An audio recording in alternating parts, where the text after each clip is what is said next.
Drenge og piger, det er blevet tid til at lave en Simmerprisen afstemning. Jeg kan ikke få green screen på, så jeg siger bare, hvem jeg er nomineret. Vores opkøring, det er selvfølgelig Kartoffel. Jeg følger ham så meget, selvom det er på YouTube. Jeg ser ham næsten hver dag inde på shorts, så selvfølgelig skal jeg have den. Det stod sådan lidt mellem Kartoffel og Argo, men Kartoffel ligger lidt flere videoer end Argo.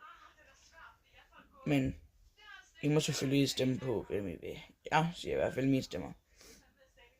Så er det årets familievenlige creator. Der har jeg selvfølgelig valgt at skrive.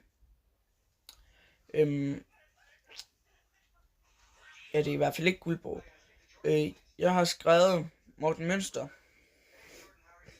Så er det årets collab. Det er Naja Mønster og Mads Kolde. Så er det årets Instagrammer. Der har jeg skrevet Mads Fransen.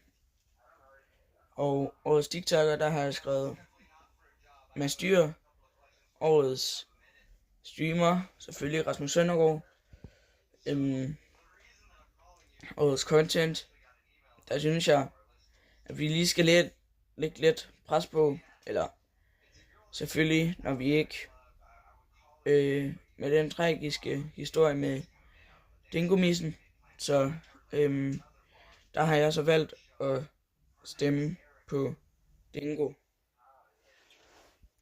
Så og så årets content creator, den aller sidste pris, det er selvfølgelig også Dingo Missen. Ja, det var alt for den her video. Adios.